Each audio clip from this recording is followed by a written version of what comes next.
आप पैसा कमाते होंगे और इस देश के बहुत सारे लोग पैसा कमाते हैं, लेकिन एक बड़ी समस्या होती है कि पैसा कमाने के बाद बचता नहीं है, सेविंग नहीं रहती है, इन्वेस्टमेंट नहीं रहती है। उसका समाधान क्या है? अब बहुत सारे लोग इन चीजों का समाधान बाबाओं के पास ढूंढने जाते हैं।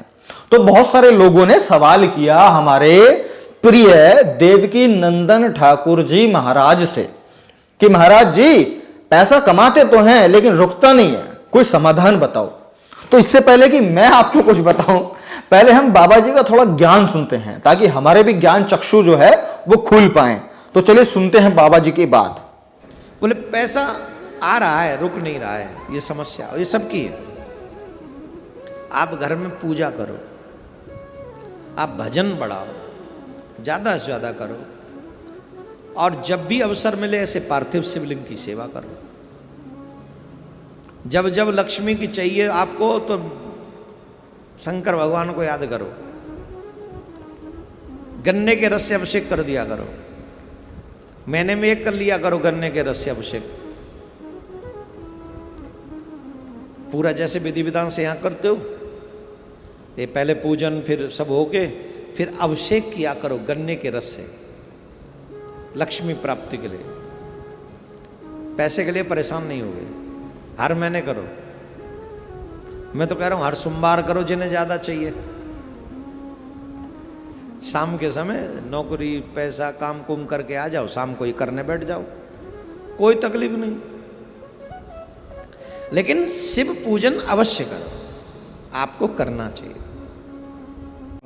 चलो, आपने सुना कि हमारे महाराज जी ने क्या चीजें बताई कि अगर आपको पैसा कमा रहे हो, बच नहीं रहा, तो उसका उपाय यह है कि आप पूजा पाठ करो, हवन करो और भजन करो, ये सारी चीजें इनको बढ़ाओ, है ना? ठीक है। उसके बाद में कि गन्ने के जूस से शिवलिंग की सेवा करो। मतलब पानी ओवर हो गया, दूध ओवर हो गया, अब गन्ने का जूस, क्योंकि अगर आपको ज्यादा खुश करना है तो गन्ने के जूस से सेवा करो। बहुत बढ़िया। अच्छा, उन्होंने बोला कि भाई अगर आपको ज्यादा पैसा कमाना है तो शिव जी को याद करो, उनकी पूजा करो। अब मुझे भी डाउट हुआ, मैंने कहा यार पैसा के लिए तो लक्ष्मी जी को पूजा जाता है, उनकी पूजा की जाती है, सेवा की जाती है, ये लोग शिव को ही बता रहे हैं। तो मैंने कहा भाई चलो ये भी ठीक है, भाई उनका ज्ञान है, उनके भक्त लोग सुन रहे हैं, ये सुना रहे हैं, ओके। अब लेकिन मैं अपनी बात बताना चाहूंगा अपने समाज के लोगों को, और जो खास तौर से मेरी वीडियोस देख रहे हैं उन लोगों को बताना चाहूंगा, अगर आपकी ये समस्या है कि पैसा कमा तो रहे हैं लेकिन बच नहीं रहा है ना, तो ये जो इन्होंने समाधान बताया ना, ये समाधान इतना वाहियात है कि इसके बाद में आपका पैसा और भी नहीं बचेगा। अगर थोड़ा बहुत बच भी रहा होगा वो भी चला जाएगा गन्ने के जूस से सेवा करने में, पूजा पाठ करने में, हवन कराने में, गीता पाठ कराने में पैसा और आपका चला जाएगा, जो थोड़ा बहुत बचा हुआ भी होगा तो। अच्छा, इसका फिर जवाब क्या है और ये जो समस्या है इसका हल क्या है?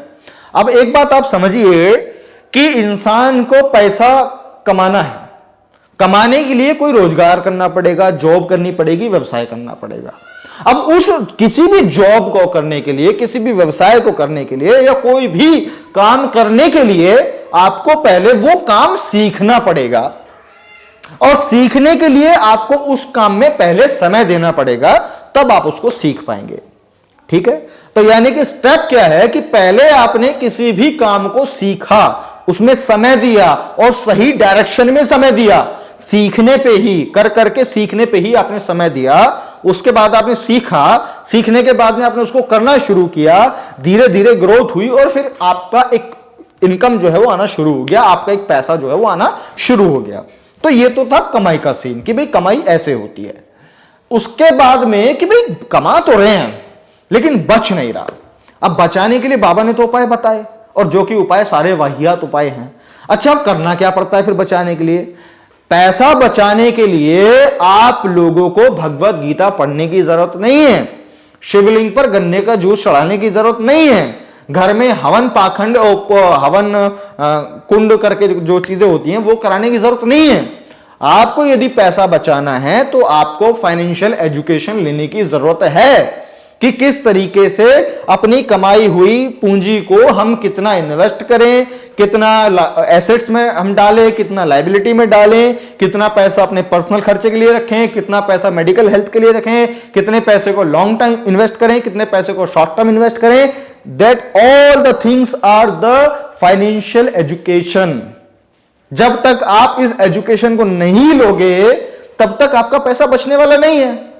आप अगर किसी भी बड़े सक्सेसफुल व्यक्ति को देखोगे या उनकी बायोग्राफी को आप पढ़ोगे तो आपको उसमें समझ में आएगा, चाहे वो वॉरेन बफेट हो, चाहे वो रिच डैड पुअर डैड के ओनर हो, चाहे वो तमाम तरीके के लोग हैं, उन्होंने हमेशा यही बताया है कि आपको यदि अपने कमाए हुए पैसे को बचाना है, सेव करना है, खर्चे भी करने हैं, सब कुछ करना है, तो आपको एक मैथमेटिकल कैलकुलेशन बनाना पड़ेगा अपनी एक कमाई हुई इनकम का। यदि आप 10,000 भी कमा रहे हैं तो 10,000 में से भी आप बचा भी सकते हैं, इन्वेस्ट भी कर सकते हैं, अपने खर्चे भी कर सकते हैं और अपनी मेडिकल हेल्थ के लिए भी बचा सकते हैं। उसके तरीके होते हैं कि इतना परसेंटेज ऑफ इनकम आप अपना सेविंग आप उसको एलोकेट कर दीजिए। यानी कि आप 10,000 कमा रहे हो तो आपने बोला कि 20% वो सेविंग के लिए रहेगा कि यदि मेरे घर में कोई भी दिक्कत आपदा आती है, चाहे वो मेडिकल हेल्थ की हो या किसी भी तरह की आपदा आती है, तो उसके लिए जो मेरी सेविंग है वो काम आएगी। तो 20% जो इनकम आपका हिस्सा है आपने वो सेविंग के लिए डाल दिया, ठीक है, वो आपका अकाउंट सिक्योर्ड है।